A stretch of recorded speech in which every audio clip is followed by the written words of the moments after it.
hadapi hidup penuh sukacita bersama Roh Kudus.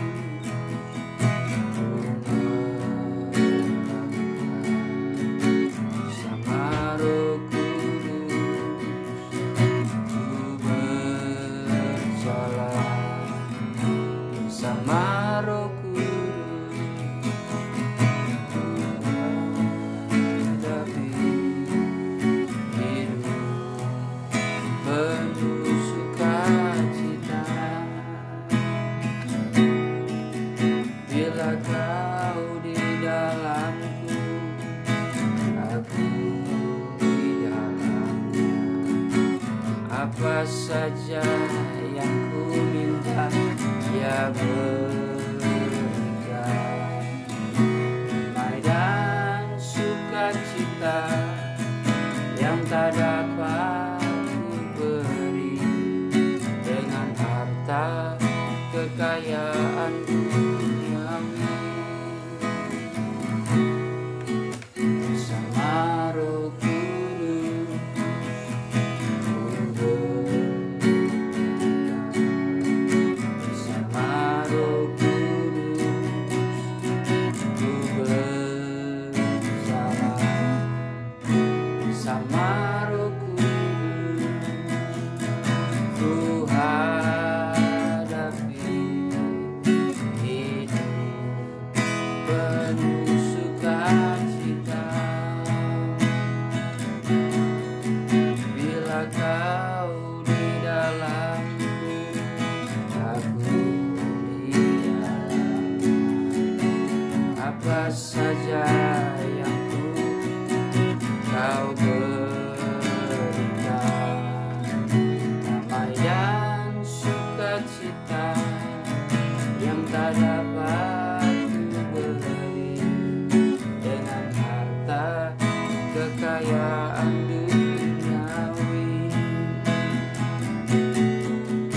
Bila kau di dalamku, aku di dalamnya.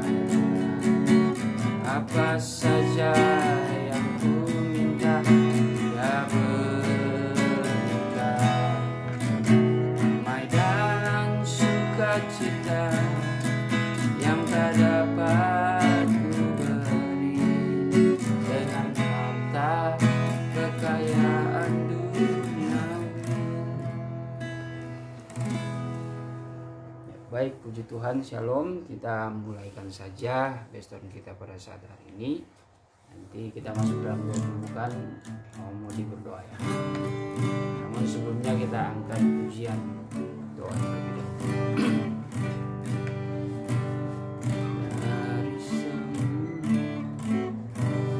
Dari semula kau katakan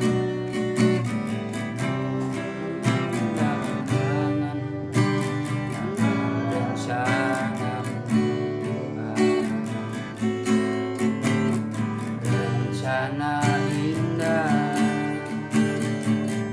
kau siapkan masa depan penuh harapan.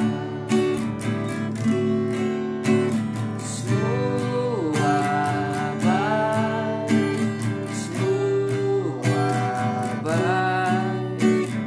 apa yang telah kau buat di dalam hidupku. Semua baik, sungguh teramat baik. Kau jadikan hidupku berarti dari semula.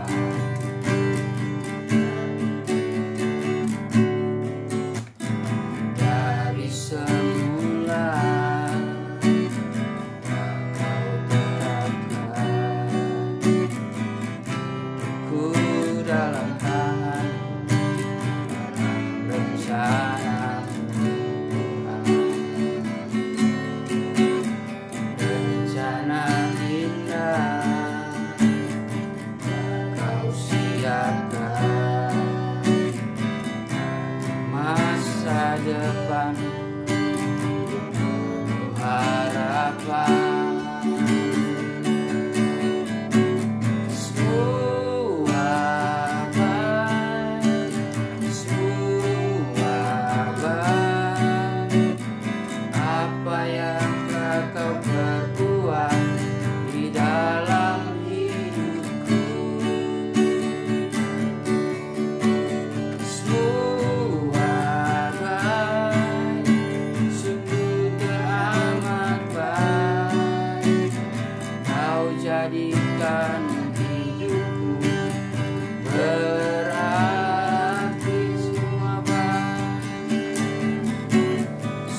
kami Tuhan, terutama pada sore hari ini. Kami akan mulai ibadah kami pada sore ini. Kiranya Roh-Mu tetap ada bersama-sama dengan kami. Roh Kudus, biar Engkau saja yang memimpin ibadah kami pada sore hari ini. Berkati kami Tuhan, pimpin juga Jonathan yang akan memberitakan firman-Mu. Biar apa yang dia beritakan Tuhan kami dapat mendengar dan kami dapat mengerti. Tolong kami Tuhan, biar Roh-Mu ada bersama-sama dengan kami. Karena hanya Roh-Mu lah yang dapat mencerahkan ke dalam hati kami masing-masing. Tolong juga jemaat-jemaat kami yang di dalam streaming ini Tuhan, yang lagi mendengarkan. Engkau berkati mereka juga, Engkau urapi mereka Tuhan. Biarlah mereka juga bersatu hati bersama-sama dengan kami untuk memuliakan Engkau. Pada sore hari ini kami serahkan ibadah kami Tuhan. Dan kami juga mau memohon kepada-Mu Tuhan, kalau ada roh-roh lain selain dari Roh-Mu Tuhan, kiranya kami mau menolak di dalam nama Yesus. Kuasa yang tidak Engkau berkenan di dalam kami. Darah Yesus yang berkuasa yang menuntun kami. Haleluya, haleluya. Berkati kami semua, tolong kami semua Roh Kudus. Dalam nama-Mu kami berdoa Yesus Kristus. Haleluya. Amin. Amin. Puji Tuhan. Terima kasih. Ya, shalom. Puji Tuhan. Baik. Saat ini kita akan buka firman Tuhan yang saya ambil di dalam kitab Injil Yohanes. Injil Yohanes pasal yang ketiga. Yohanes pasal yang ketiga.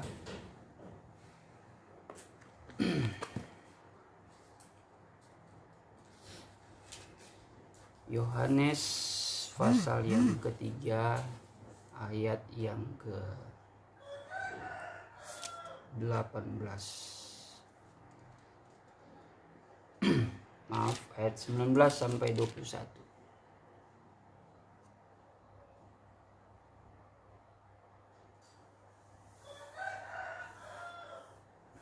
Ya. Saya bacakan dalam salinan lama ya. Yohanes pasal yang ketiga ayat yang ke-19 sampai 21. Maka inilah hukumannya, bahwa terang sudah datang ke dalam dunia, tetapi gelap itu lebih disukai manusia daripada terang itu, sebab segala perbuatan mereka itu jahat adanya. Karena barang siapa yang berbuat kejahatan benci akan terang, dan tiada datang kepada terang itu, supaya jangan kelak segala perbuatannya kena templak. Tetapi orang yang berbuat benar datang kepada terang, supaya nyata segala perbuatannya itu dikerjakan di dalam Allah. Puji Tuhan. Mungkin bisa bacakan dalam salinan baru. 19. Dan inilah hukuman itu, terang telah datang ke dalam dunia, tetapi manusia lebih menyukai kegelapan daripada terang, sebab perbuatan-perbuatan mereka jahat. Sebab barang siapa berbuat jahat membenci terang, dan tidak datang kepada terang itu, supaya perbuatan-perbuatannya yang jahat itu tidak nampak. Tetapi barang siapa melakukan yang benar, ia datang kepada terang, supaya menjadi nyata bahwa perbuatan-perbuatannya dilakukan oleh Allah. Ya, puji Tuhan, pada kesempatan siang sore hari ini kita patut bersyukur kepada Tuhan bahwa kita diingatkan lagi akan dua hal ya, yaitu tentang perbuatan terang dan perbuatan gelap. Perbuatan terang ini kita pahami bersama, semuanya itu adalah perbuatan yang baik sebab didasari dengan kebenaran firman Tuhan. Karena memang di dalam Yohanes 8 ayat yang ke-12 mengatakan, Yesus mengatakan dirinya adalah terang dunia, sehingga barang siapa yang percaya kepada Dia akan berjalan di dalam terang, tidak berjalan di dalam gelap, melainkan akan beroleh keselamatan ya. Coba kita buka dulu. Maka Yesus berkata pula kepada orang banyak, katanya, Akulah terang dunia, barang siapa mengikut aku, ia tidak akan berjalan dalam kegelapan, melainkan ia akan mempunyai terang hidup. Ya, jadi ternyata janji di dalam terang firman Tuhan dalam kehidupan kita itu mempengaruhi juga akan kehidupan kita yang kekal bersama dengan Tuhan. Terlebih terang ini tentu harus betul-betul sifatnya memancar ya. Memancar lewat terang kemuliaan Tuhan. Artinya Tuhan menginginkan kita yang percaya di dalam Kristus, maka terang Kristus itu bercahaya di dalam diri kita dan memberikan efek kepada orang-orang di sekitar kita. Karena begitulah cara Tuhan untuk memberkati setiap manusia yang hidup di dalam dunia ini. Dan saudara, kalau kita merenungkan juga keadaan dunia sekarang ini, memang ya banyaklah segala pendapat-pendapat orang tentang keadaan dunia ini ya. Kalau kita dengar-dengar di berita bahwa virus ini disebabkan oleh oknum, oleh kelompok-kelompok tertentu, ya terlepas dari teori-teori yang namanya teori konspirasi, terlepas dari pemikiran mereka, saya pribadi sebenarnya ada bagian sedikit saja dari pemikiran mereka itu secara logis mereka itu mempelajari pola dari sebuah konspirasi ya, dari sebuah oknum-oknum tertentu yang membuat segala sesuatu itu hanya untuk mementingkan dirinya sendiri, yang lahir dari keegoisan manusia untuk menguasai bangsa-bangsa, untuk menguasai dunia. Dan itu ada ya sejak perjanjian lama, itu sebenarnya ada di dalam kisah di Alkitab. Bagaimana dari kerajaan-kerajaan, mungkin Raja Mesir itu ingin menguasai dunia, mungkin pada saat itu ingin menguasai juga bangsa Israel yang adalah umat pilihan Tuhan. Ya saya rasa banyak ya terjadi seperti itu. Bahkan kalau kita sama-sama mempelajari lebih dalam lagi akan rahasia firman Tuhan, itu yang digambarkan di dalam kitab Wahyu tentang gambar 7 naga, apa yang dilihat oleh Rasul Yohanes, itu 7 naga itu sebenarnya berbicara tentang 7 bangsa, 7 negara lalim. Nah, artinya negara-negara, bangsa-bangsa ini yang tidak mengenal Tuhan, bangsa-bangsa yang fasik, di mana mereka akan bersama-sama, akan bersatu, dan semuanya itu mengikuti kehendak daripada setan. Nah, makanya memang kehendak daripada iblis ini ingin memang menguasai dunia, dan memang dia adalah penguasa. Tetapi memang yang menjadi incaran iblis adalah membinasakan manusia, terlebih khusus orang-orang percaya. Orang-orang yang hidup dalam Tuhan, iblis itu udah tidak suka melihat orang-orang yang mengenal Yesus, orang-orang yang mengenal kebenaran, dia tidak suka. Dia sangat sekali cemburu dengan hal itu, karena dia sendiri adalah seorang pidana, dalam pengertian dia adalah seorang hukuman juga. Dia sudah dihukum, tinggal menunggu waktunya Tuhan mengeksekusi iblis ini untuk dibinasakan selama-lamanya di dalam neraka yang kekal. Makanya ya hari-hari ini, apalagi sudah hari-hari kita mengenal, banyak mendengar hamba-hamba Tuhan berkhotbah di gereja-gereja, mendengar bahwa hari-hari ini adalah hari-hari yang jahat, adalah akhir zaman. Ya itu memang kenyataannya seperti itu. Dan berbicara tentang akhir zaman sebenarnya adalah berbicara tentang waktu iblis itu akan ya habis gitu. Akan habis, akan dibinasakan. Tetapi selama waktu-waktu itu masih ada sampai sekarang saat ini, ya iblis gencar sekali untuk membuat iman orang percaya itu gugur. Iblis dengan cara yang kasar, dengan cara yang jahat, dengan cara yang manis pun iblis senantiasa menggoda. Dia itu digambarkan oleh Petrus seperti singa yang berkeliling mencari celah. Coba ya kita buka di dalam 1 Petrus 1 Petrus 5 ayat 8. Ya, 1 Petrus 5 ayat yang ke-8. Sadarlah dan berjaga-jagalah, lawanmu si iblis berjalan keliling sama seperti singa yang mengaum-aum dan mencari orang yang dapat ditelannya. Terus Lawanlah dia dengan iman yang teguh, Sebab kamu tahu bahwa semua saudaramu di seluruh dunia menanggung penderitaan yang sama. Iya, jadi penderitaan di sini maksudnya penderitaan oleh sebab yang oleh sesuatu yang disebabkan oleh iblis ini, saudara. Jadi iblis senantiasa mencari celah untuk membinasakan manusia, artinya secara proses membuat iman manusia itu gugur, ya terlebih khusus orang-orang percaya ya, karena memang itu merupakan suatu target iblis supaya dia ada temannya, sama-sama dibinasakan. Nah, kita sebagai orang percaya jangan sampai terpengaruh dengan hal itu. Jangan sampai kita terikat dengan hal itu.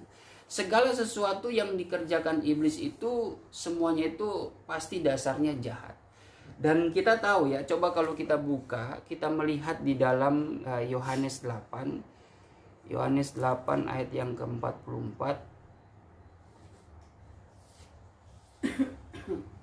Yohanes 8 ayat 44. Iblislah yang menjadi bapamu dan kamu ingin melakukan keinginan bapamu. Ia adalah pembunuh manusia sejak semula yang tidak hidup dalam kebenaran, sebab di dalam dia tidak ada kebenaran. Apabila ia berkata dusta, ia berkata atas kehendaknya sendiri, sebab ia adalah pendusta dan bapa. Ya, jadi di situ dikatakan iblis itu ingin membinasakan manusia sejak awal. Dia adalah pembunuh, saudara. Jadi dia sudah cemburu ketika Allah menciptakan manusia. Kita ini menurut rupa dan gambar Allah. Bahkan Allah memakaikan manusia pertama itu dengan kemuliaan kekal. Dari situlah iblis melihat.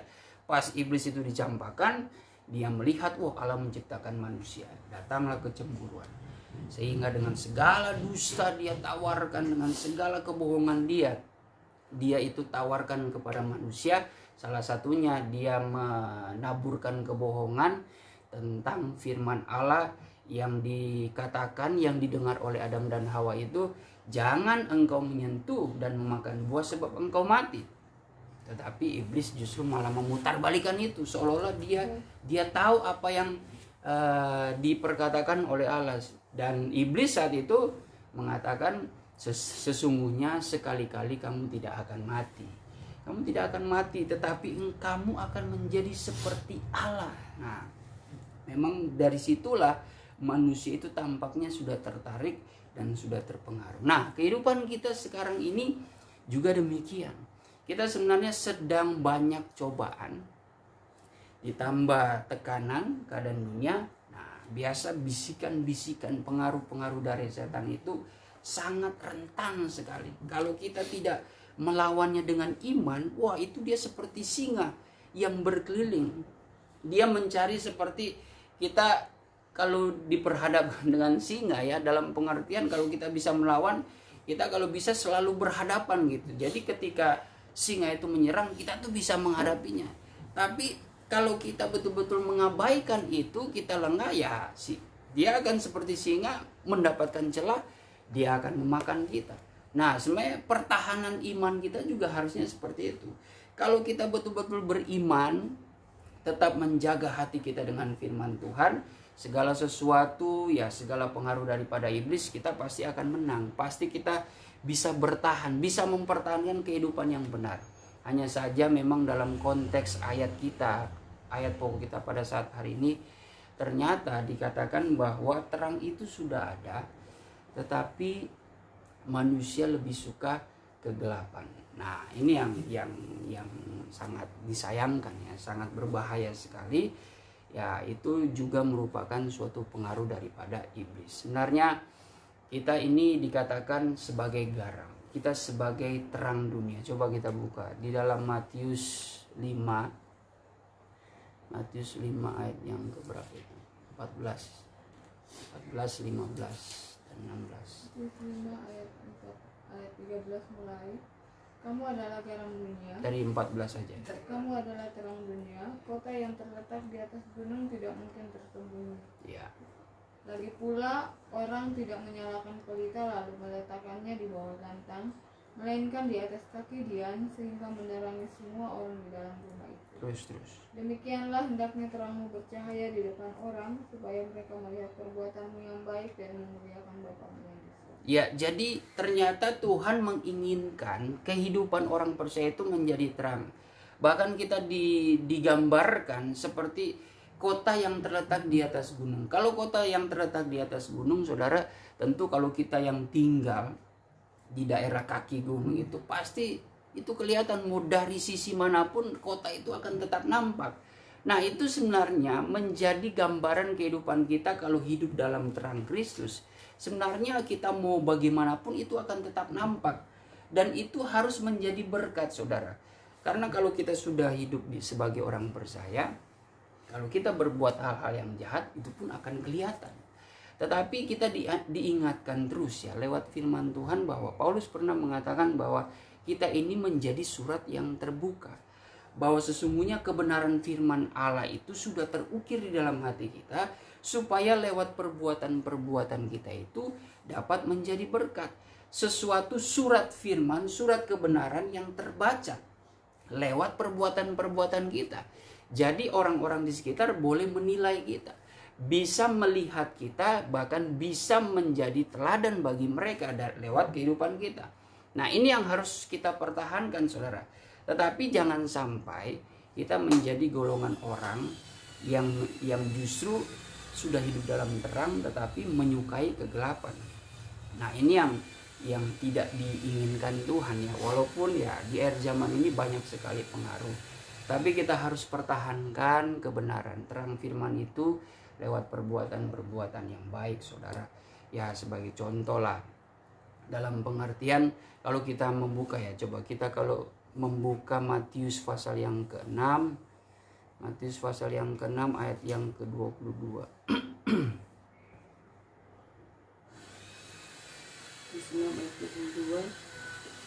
Mata adalah pelita tubuh, jika matamu baik, teranglah seluruh tubuhmu.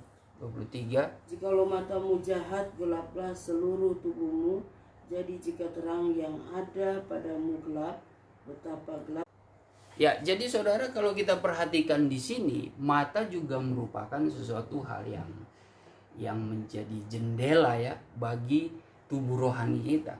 Terkadang lewat mata ini juga seringkali kita bisa jatuh dalam dosa. Karena lewat pandangan kita, entah kita melihat kelakuan orang, entah kita melihat benda-benda tertentu, entah kita melihat hal-hal yang menyenangkan, memuaskan hati kita, bahkan hal-hal yang kotor dan najis itu pun terkadang itu semua lewat dari mata. Dari mata itu sebelum turun ke hati itu diolah dulu di pikiran. Kalau pikiran sudah konfirmasi, wah ini pasti sangat memuaskan, pasti sangat menyenangkan hati, ini pasti sangat menghibur hati kita. Setelah pikiran sudah mengolah, baru tuh masuk ke hati. Kalau hati sudah berkehendak, konfirmasi ke otak lagi, wah otak baru mengkonfirmasi saraf-saraf untuk menggerakkan perbuatan-perbuatan kita yang sesuai apa yang timbul dalam hati kita. Makanya memang kalau di dalam firman Tuhan ya senantiasa diingatkan, peliharakanlah hatimu dengan segala kewaspadaan supaya dapat terpancar kehidupan. Artinya hati kita yang diisi dengan firman Tuhan supaya dapat memancarkan kehidupan. Kehidupan dalam konteks firman Tuhan adalah suatu perbuatan-perbuatan yang membuat orang itu merasa betul-betul mengalami kehidupan gitu. Ada kebahagiaan, ada sukacita, ada kasih, ada damai sejahtera. Bukannya yang justru menimbulkan kerusuhan, bukannya yang menimbulkan akar pahit, yang bikin orang kesal, yang bikin orang marah, bikin orang sakit hati dan sebagainya. Nah, itu semua kita harus hindari. Makanya memang terkadang ya mata ini merupakan sesuatu sesuatu hal yang diciptakan Tuhan juga, tetapi kita harus kendalikan juga. Sebab kita teringatkan ada keinginan mata, ada keinginan tubuh dan keinginan dan gangguan hidup. Coba kita buka 1 Yohanes 2 ayat yang ke-16 17 ya.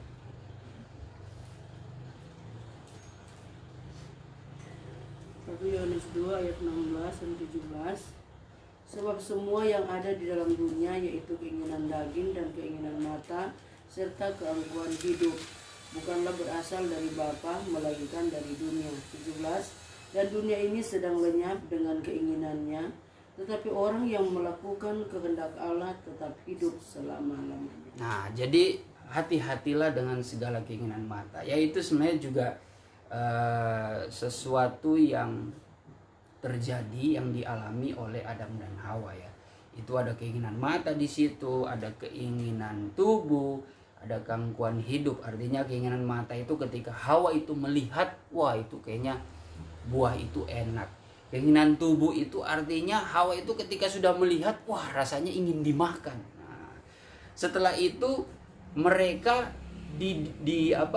diperkatakan, iblis mengatakan bahwa sesungguhnya kalau kamu makan ini engkau menjadi seperti Allah. Wah, itu dibangkitkan tuh gairah mereka, keangkuhan mereka untuk supaya hidup mereka itu sama seperti Allah. Nah, itu menjadi suatu pengaruh yang akan ditawarkan ke kita juga. Di hari-hari ini ya hati-hati. Jangan sampai kita terikat dengan keinginan dunia ini. Karena ketika kita menginginkan segala sesuatu apa yang ada di dalam dunia ini, sebenarnya kita mulai menjauh daripada kasih Bapa, saudara. Tetapi kalau kita hidup di dalam kasih Tuhan, maka kita akan bisa mengendalikan segala keinginan mata, segala keinginan tubuh, bahkan yang membuat kehidupan kita ini supaya dihormati, artinya supaya dipuja-puji. Nah, kita harus menjauhkan hal itu, saudara. Tetapi kita harus senantiasa hidup di dalam terang Tuhan, supaya perbuatan-perbuatan kita ini betul-betul menjadi berkat bagi banyak orang. Dan satu hal yang pasti, saudara, kita sebagai manusia, sebagai orang-orang terangnya Tuhan, tentu kita memang harus memiliki suatu sifat yang baik. Kalau kita baca di dalam Efesus pasal yang kelima, tentang hidup sebagai anak-anak terang, ayat yang pertama sampai ayat yang ke ayat yang ke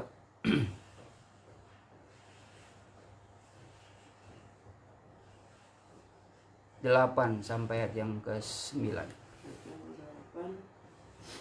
Memang dahulu kamu adalah kegelapan, tetapi sekarang kamu adalah terang di dalam Tuhan.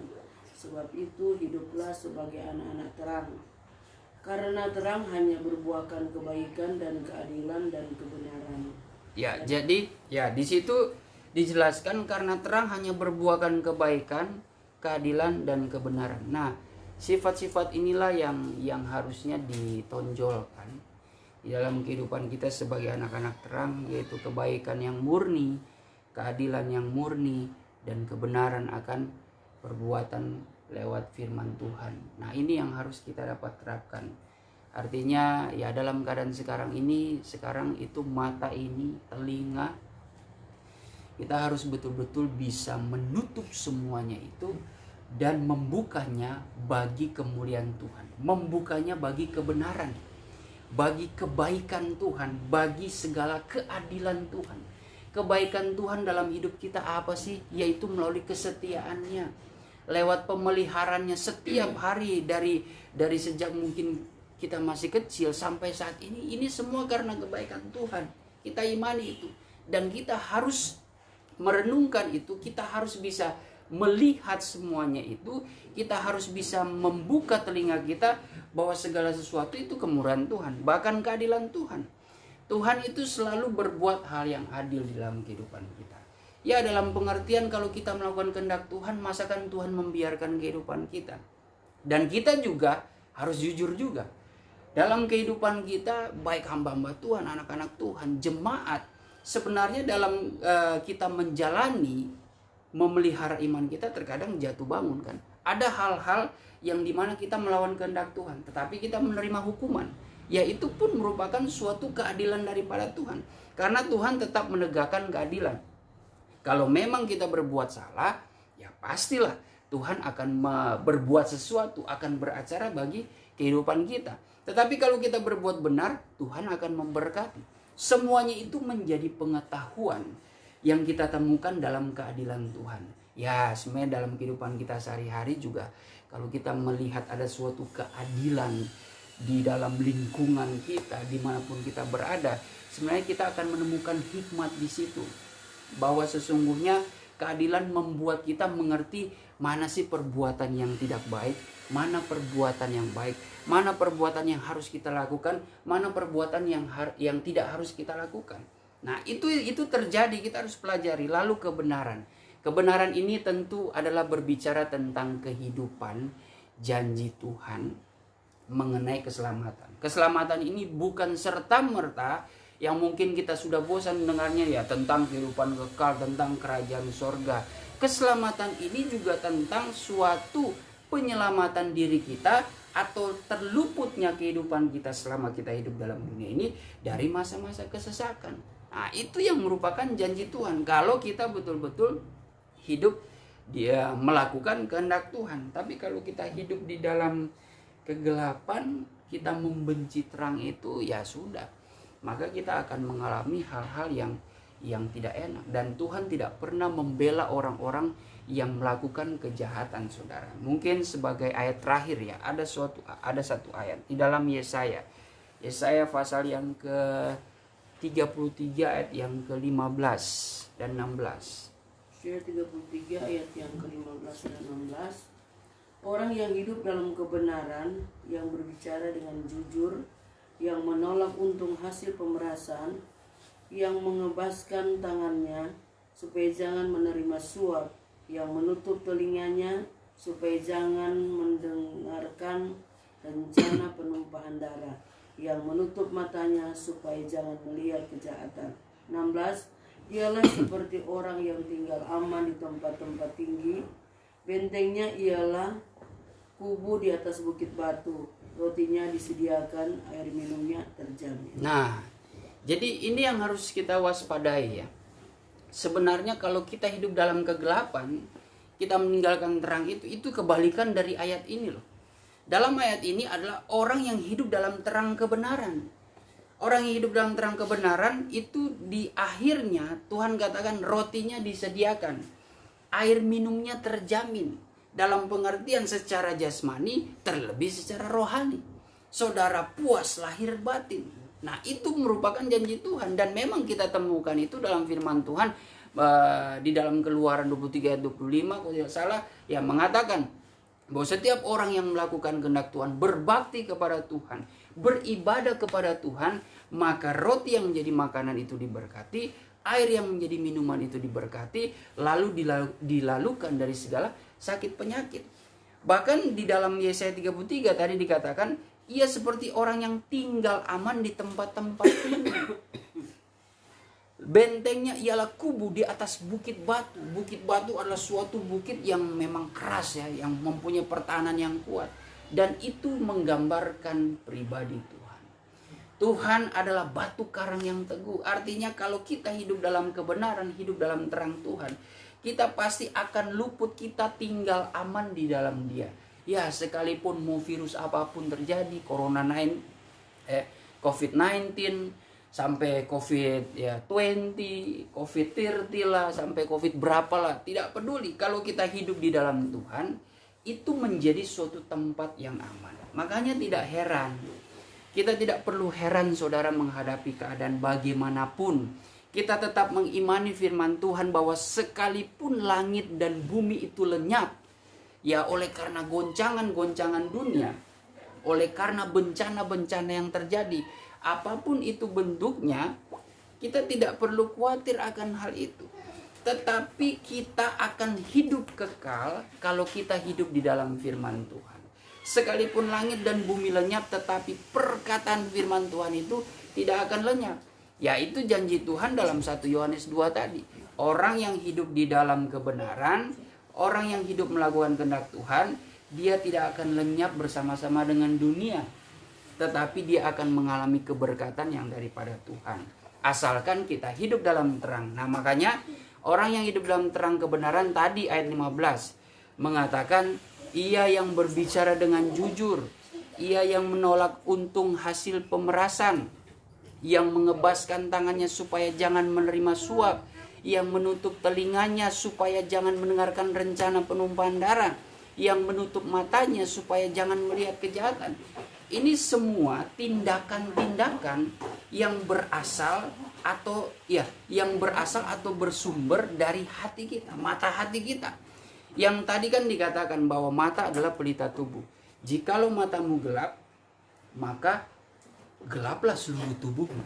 Artinya terkadang kan kita manusia ya, kalau menginginkan sesuatu, membiarkan dari apa yang kita inginkan dari mata. Misalkan ada orang lah pencuri, yang melihat wah ini ada uang banyak ini, sepertinya orang kaya. Ini bisa ini. Terkadang dari mata saja itu bisa membuat seluruh tubuh itu gelap, dalam pengertian tubuh rohani dia, dalam pengertian batinnya dia itu kalau mengikuti apa yang dia inginkan lewat keinginan mata itu akan gelap. Artinya pekerjaan tangannya, langkah kakinya itu untuk berbuat jahat. Tapi kalau mata kita terang, kita menutup akan segala perbuatan gelap dan membuka dengan segala perbuatan terang, itu justru kita hidup dalam terang. Kita hidup menjadi berkat. Sebagai contoh panggilan Paulus. Paulus itu di kisah 9 atau kisah 8 saya lupa. Paulus dia berkobar-kobar. Ingin membunuh siapa? Ingin membunuh orang-orang Kristen. Pengikut-pengikut Kristus. Itu dia melihat ada suatu kelompok yang pada saat itu umat Kristen dianggap sekte. Dan Paulus tidak suka itu. Ketika dia hendak mau membunuh, ingin membinasakan orang-orang Kristen pada saat itu, apa yang terjadi waktu di Tarsus? Tuhan langsung menyilaukan matanya, sehingga mata dia menjadi buta. Akhirnya apa? Karena mata dia menjadi buta, jadi gagallah segala perbuatan jahat. Nah, ini sebenarnya menggambarkan kehidupan rohani kita. Kalau kita tidak menutup mata dari segala apa yang jahat, nah biasanya akan terjadi suatu perbuatan-perbuatan yang menjadi batu sandungan. Tapi mata kita harus senantiasa ditutup dengan kemuliaan, dengan terang firman, supaya mata rohani kita ini betul-betul dapat memuliakan Tuhan, melakukan perbuatan-perbuatan yang ajaib. Seperti peristiwa Paulus. Paulus digagalkan dengan sinar kemuliaan Tuhan sehingga akhirnya dia tidak berbuat jahat. Itulah gambaran kita. Gambaran sederhana kita kalau mata kita senantiasa tertuju kepada Tuhan, maka perbuatan jahat, segala keinginan yang timbul dari dalam diri kita itu kita tidak akan lakukan. Semuanya batal. Semuanya itu terputuskan karena sudah disilaukan dengan kemuliaan Tuhan. Itulah kenapa Tuhan Yesus pernah mengatakan bahwa berbahagialah orang yang suci hatinya karena dia dapat memandang Allah. Artinya mata rohani dia itu memang hanya untuk memandang Allah. Sehingga mata rohaninya dapat memandang Allah karena dia memiliki kehidupan yang suci dan kudus adanya. Makanya kehidupan yang suci dan kudus itu yang akan membawa kita kepada perbuatan-perbuatan yang terang, bukan yang gelap. Seperti tadi kan dikatakan Yesaya 33. Sebaliknya, kalau kita membuka mata kita untuk hal-hal yang gelap, mata kita menjadi gelap, maka seluruh tubuh kita akan menjadi gelap. Artinya perbuatan kita gelap. Artinya bertentangan dengan ayat ini. Yang tadinya dikatakan orang yang hidup dalam kebenaran, orang yang berbicara dengan jujur, artinya orang yang tidak hidup dalam kebenaran, dia akan berkata-kata dusta. Dia akan senantiasa berkata dusta, tidak pernah jujur. Lalu orang yang hidup dalam kebenaran itu menolak untung hasil pemerasan. Nah, orang yang sebaliknya justru tidak menolak. Mereka itu malah suka menerima untung sekalipun hasilnya itu dengan cara yang tidak baik dengan cara pemerasan, menindas. Nah, itu berbahaya. Lalu orang yang hidup dalam kebenaran, ia mengebaskan tangannya supaya jangan menerima suap. Nah, kebalikannya. Orang yang tidak hidup dalam kebenaran, justru dia akan membuka tangannya dan suka yang namanya uang suap. Lalu selanjutnya, orang yang menutup telinganya supaya jangan mendengarkan rencana penumpahan darah. Orang yang tidak hidup dalam terang kebenaran itu senantiasa mendengarkan rencana, artinya selalu setuju, menuruti atau setuju akan segala rencana-rencana yang jahat. Ya, seumpama saya dengan ibu gembala, ayo kita berencana jahat kepada si A, si B, kepada jemaat ini. Saya setuju itu. Mungkin Lucy tiba-tiba dengar, oh ya setuju Pak, saya lagi tidak suka juga dengan. Ya udah, jadilah suatu kelompok yang justru menjadi batu sandungan ya bagi orang-orang sekitar. Nah, ini yang berbahaya karena mereka tidak hidup di dalam kebenaran. Lalu yang menutup matanya supaya jangan melihat kejahatan. Nah, itu orang yang hidup dalam kebenaran. Tetapi orang yang hidup di dalam kegelapan, justru mereka suka membuka matanya untuk melihat kejahatan. Dia suka sekali kalau orang lain itu menderita. Dia suka sekali kalau orang itu tertindas. Dia suka sekali kalau orang itu terhina. Orang itu mungkin merasa kesesakan, kepapaan, dipojokkan. Dia suka sekali melihat pemandangan seperti itu. Nah, tetapi kita sebagai orang percaya, kita hidup dalam terang. Kita kembali lagi kepada ayat pokok kita di dalam Yohanes tadi, Yohanes pasal yang ke-3 ayat yang ke-19. Di situ mengatakan, terang telah datang ke dalam dunia, tetapi manusia lebih menyukai kegelapan daripada terang, sebab perbuatan-perbuatan mereka jahat. Artinya, ya jangan sampai kita berbuat hal-hal yang kebalikannya, saudara. Perbuatan terang itu tadi mendatangkan kebaikan, tahu yang namanya keadilan. Firman Tuhan juga dalam Mazmur mengatakan Tuhan tidak suka neraca yang tidak seimbang.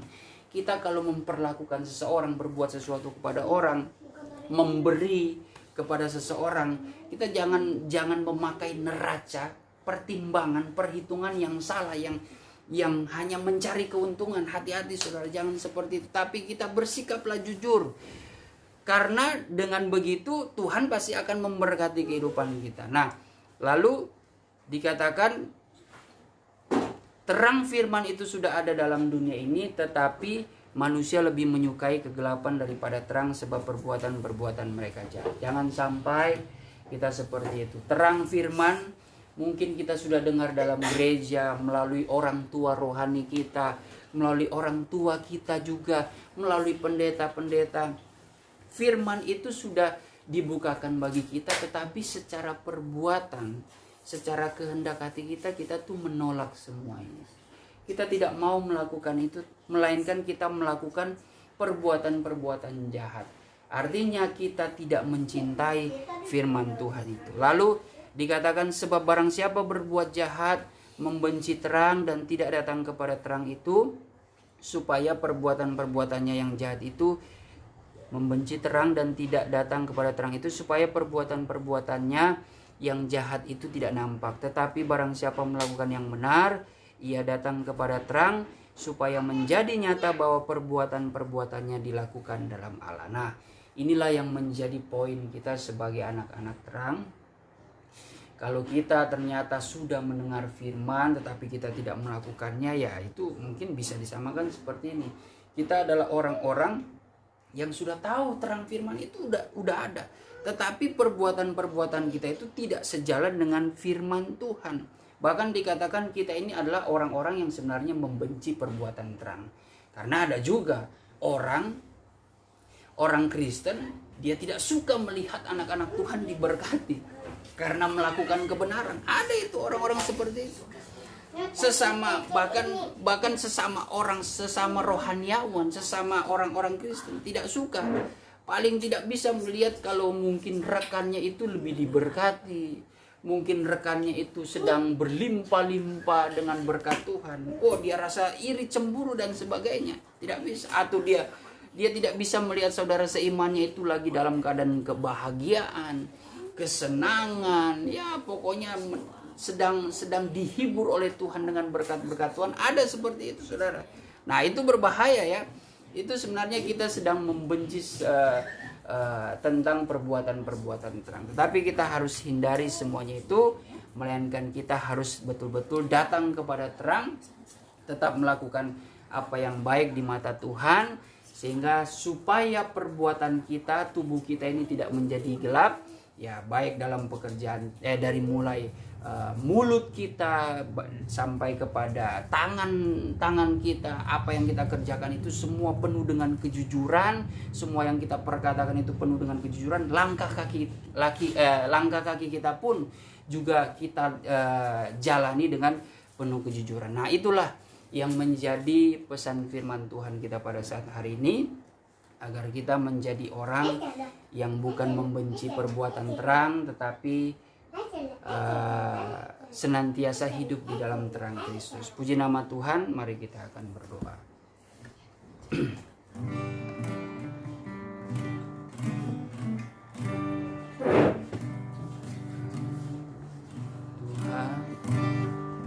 Tuhan adalah kekuatanku, bersama Dia ku tak akan goyah. Bukan terbang tinggi bagai raja wali, melakukan perbuatan yang besar.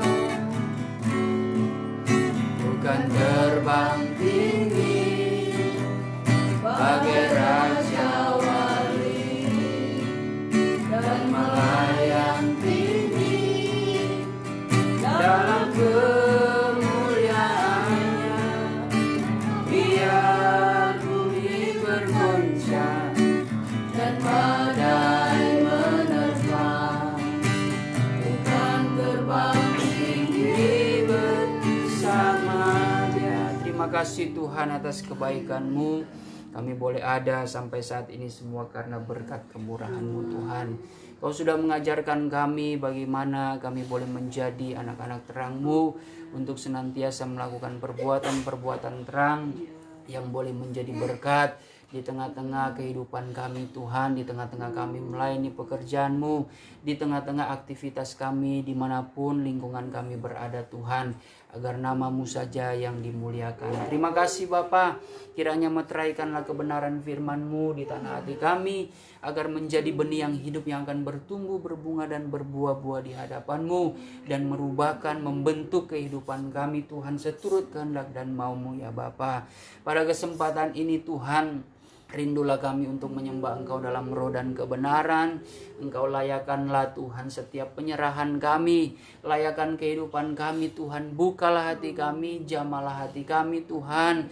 Lawatilah kehidupan kami, agar kami boleh merasakan bagaimana kuasa-Mu Tuhan mengalir dalam kehidupan kami, senantiasa memberikan damai, sejahtera, sukacita yang daripada-Mu Tuhan. Sebab kami sadari tanpa kuasa-Mu Tuhan, kami tiada berarti apa-apa menjalani hidup yang penuh dengan tantangan cobaan ini Tuhan. Tetapi kami senantiasa dikuatkan lewat kebenaran firman-Mu, kuasa Roh Kudus yang senantiasa memimpin kehidupan kami, bahkan menyempurnakan iman kami. Kami boleh merasakan keberkatan yang daripada-Mu. Terima kasih Tuhan. Oleh sebab itu Tuhan, kiranya Engkau ampuni dalam segala kekurangan kami, perbuatan kami yang kurang berkenan di hadapan-Mu. Tetapi biarlah Tuhan baharui senantiasa kehidupan kami, agar kami boleh layak menghadap hadirat-Mu yang suci dan kudus adanya. Dan kiranya Tuhan Engkau juga akan senantiasa membuka kemuliaan-Mu bagi kami atas perkenanan-Mu saja Bapa. Oleh sebab itu segala bentuk kuasa kegelapan yang mencoba mengganggu, yang mencoba Tuhan untuk menyusup dalam perhimpunan kami pada saat hari ini dengan berbagai cara, mengintimidasi pikiran hati kami tolak, usir Engkau iblis demi nama Tuhan Yesus Kristus. Setan iblis Engkau pergi keluar, darah Tuhan Yesus yang berkuasa. Terima kasih Tuhan, terpujilah nama-Mu. Kami siap untuk menyembah Engkau dalam roh dan kebenaran. Haleluya, haleluya. Oh sungai dari alam, penuhkanku.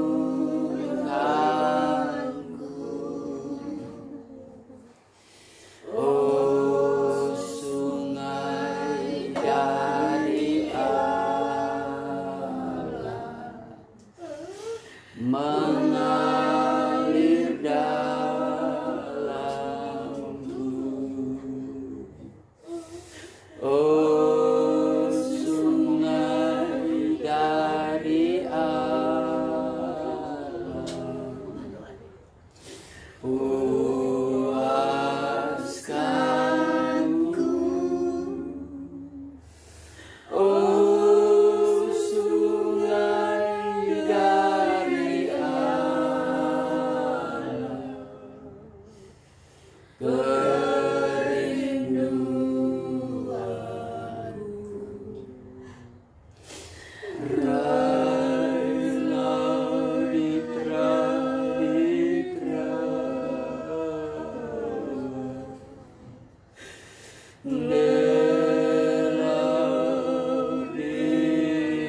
Akulah terang dunia.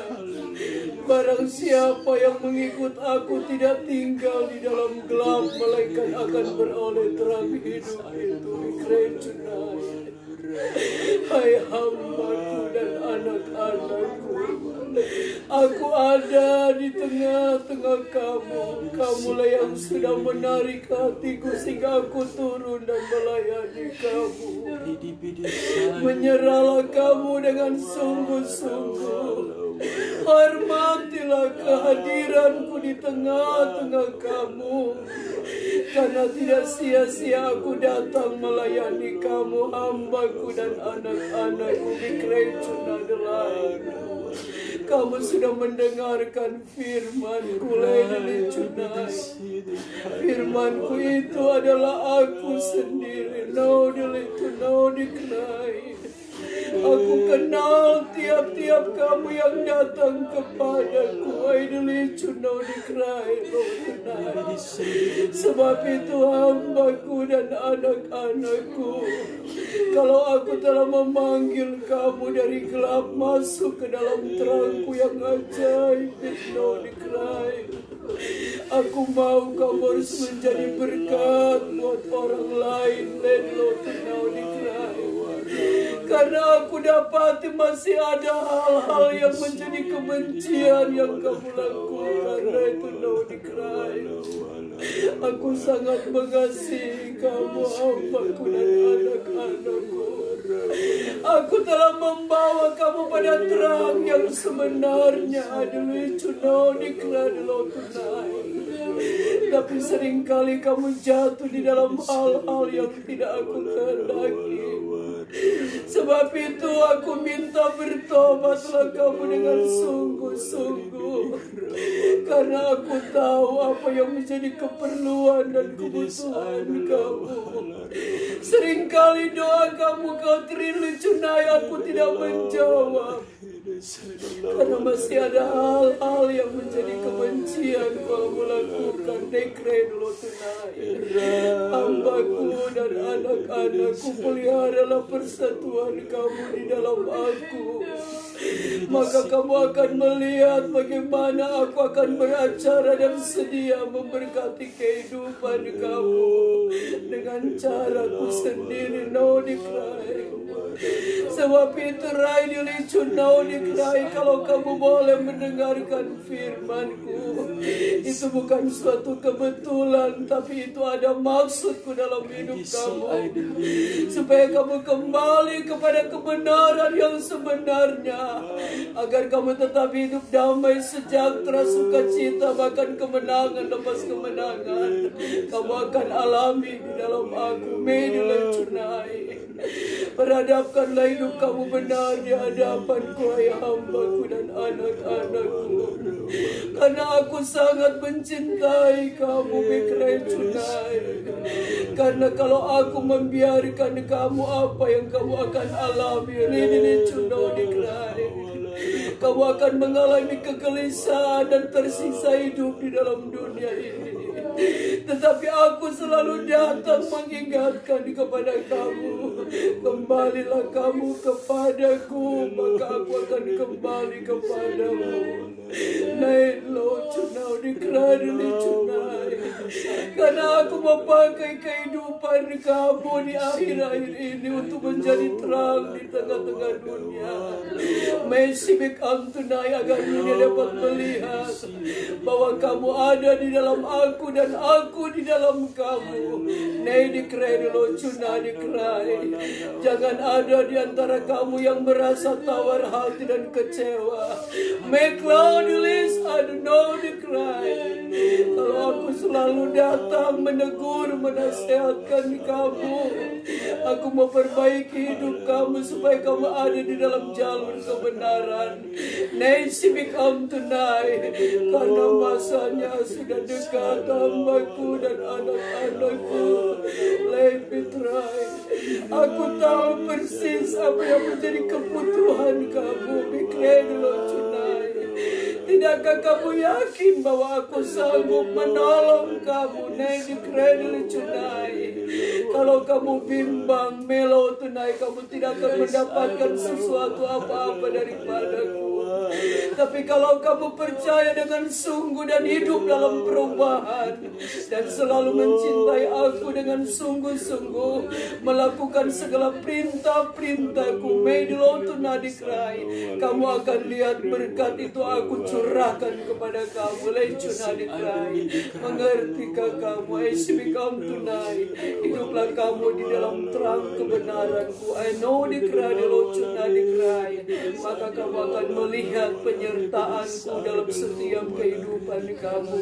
Leda nolo tenai, hai hambaku, tetaplah engkau sampaikan kebenaran. Nedelo tuna Dikrai, karena aku berjanji aku tetap menyertai engkau. Bikradelo tunai, aku tetap berpihak pada kebenaran. Nedelo tuna Dikrai, dan engkau tetap sampaikan itu. No Dikrai dulu cuna tunai, karena aku sangat mencintai kamu semua.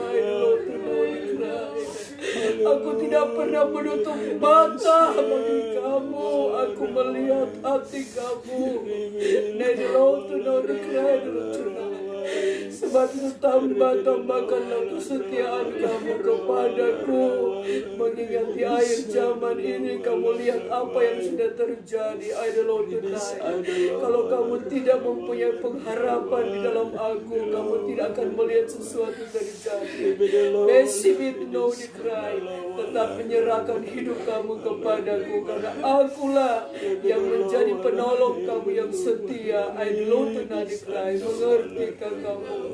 Jalanilah hidup kamu di dalam kebenaran. Sibik Tunai, karena aku berjanji aku tetap menyertai kamu sampai kesudahan alam. Inilah suara rohku.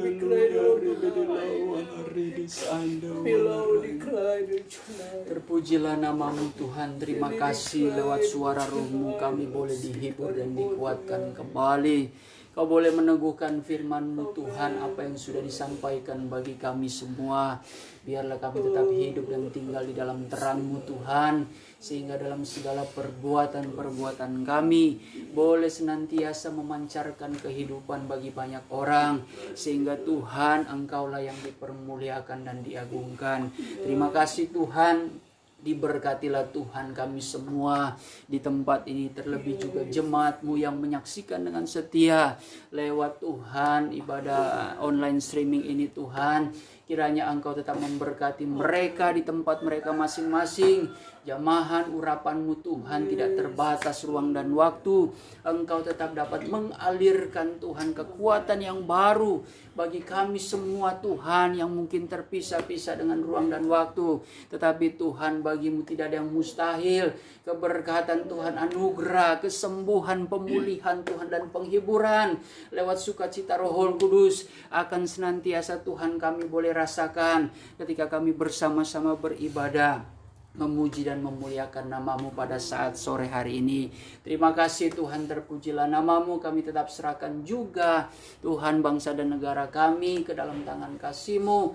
Engkau pakai, terus berikan kebijaksanaan, hikmat yang daripada-Mu dan roh takut akan Engkau kepada pemerintahan kami Tuhan, agar mereka senantiasa Tuhan dapat tetap tenang untuk mengatasi setiap persoalan Tuhan. Apa yang mereka butuhkan, perlukan, mujizat-Mu Tuhan boleh Engkau nyatakan Tuhan, sehingga Tuhan negara kami boleh mendapatkan bantuan pertolongan yang daripada-Mu Tuhan, bahkan boleh terluput Tuhan dari segala pandemi virus ini.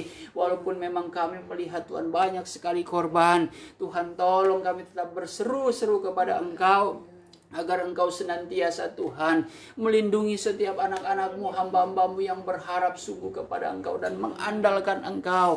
Kau tidak akan membiarkan kehidupan kami Tuhan tertimpa bencana ini Tuhan, tetapi semuanya biarlah kami kembalikan Tuhan atas kehendak-Mu ya Bapa. Kami percaya Engkau tetap membela setiap orang-orang yang selalu berharap sungguh kepada Engkau Tuhan. Terima kasih, diberkati pemerintahan kami, baik dari Presiden, Wakil Presiden, para menteri Tuhan, sampai kepada pemimpin yang terendah. Engkau pakai hidup mereka untuk jadi saluran berkat Tuhan bagi Tuhan rakyat Indonesia, sehingga apa yang mereka jalankan, apa yang menjadi tugas dan tanggung jawab mereka boleh jalankan dengan setia dan penuh kejujuran Tuhan, sehingga kami boleh merasakan sebagai rakyat Indonesia, boleh merasakan dan mengalami keberkatan yang daripada-Mu Tuhan. Terima kasih Bapa, terpujilah nama-Mu. Inilah yang menjadi doa dan permohonan kami. Biarlah Engkau juga Tuhan memberkati masing-masing kaum keluarga kami Tuhan, baik di dalam jemaat maupun di tempat ini. Engkau tetap memberkati kaum keluarga kami dalam segala usaha mereka, dalam segala kegiatan aktivitas pekerjaan mereka Tuhan, diberkati oleh-Mu ya Bapa. Segala bisnis besar kecil yang mereka jalankan Tuhan, Engkau tetap memberkati. Mereka mungkin yang kehilangan pekerjaan Tuhan, tolong kiranya Engkau dengan segera memberikan pekerjaan bagi mereka, agar mereka juga Tuhan boleh dapat merasakan dan mengalami berkat yang daripada-Mu. Engkau dapat beracara di dalam kehidupan mereka Tuhan, bahwa Engkau mampu melakukan segala perkara walaupun di tengah-tengah masa sulit ini. Engkau mampu mengadakan segala sesuatu dengan ajaibnya Tuhan. Terima kasih Tuhan Yesus, terpujilah nama-Mu. Inilah yang menjadi doa dan permohonan kami. Kami akan akhiri ibadah kami pada saat hari ini. Di dalam nama Tuhan Yesus Kristus kami sudah berdoa dan mengucap syukur. Haleluya. Saudara dan saudariku yang dikasihi Tuhan, terimalah berkat damai sejahtera yang dianugerahkan Allah Bapa di sorga, oleh cinta dan kasih sayang Tuhan Yesus Kristus, di dalam persekutuan Allah Roh Kudus tinggal diam di hati kita, memberikan penghiburan, pengharapan baru, sukacita sorga dan kekuatan yang baru. Berkat kemenangan ini menjadi milik kita mulai hari ini, esok, sampai Tuhan Yesus datang kembali menjemput gerejanya di atas awan-awan dalam kemuliaan yang kekal sebagai Raja di atas segala raja. Haleluya, haleluya. Amin. Ya, Tuhan.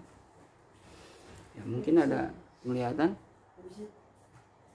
boleh disaksikan. Tadi waktu saya masuk dalam doa dan penyembahan, saya melihat satu kemuliaan Tuhan turun di tengah-tengah kita. Tuhan datang hadir memakai jubah yang putih panjang. Kemudian saya melihat bahwa ada satu jalan yang lebih terang, dan Tuhan katakan bahwa aku adalah terang dunia. Waktu dia berjalan kepada kita, saya lihat tangannya ada lilin ya, dan Tuhan kasih kepada kita satu persatu lilin, dan dia katakan bahwa nyalakan lilin ini dan jadilah kamu terang. Tuhan kata seperti apa yang aku berikan kepada kamu. Dan masing-masing kita ada yang menyala besar, ada yang menyala nggak sama rata lah gitu. Pokoknya ada menyala, tapi ada yang kecil, ada yang besar. Tuhan ingatkan supaya kita tetap menjadi terang buat orang banyak. Tuhan katakan begitu. Aku tahu apa yang menjadi keperluan kamu.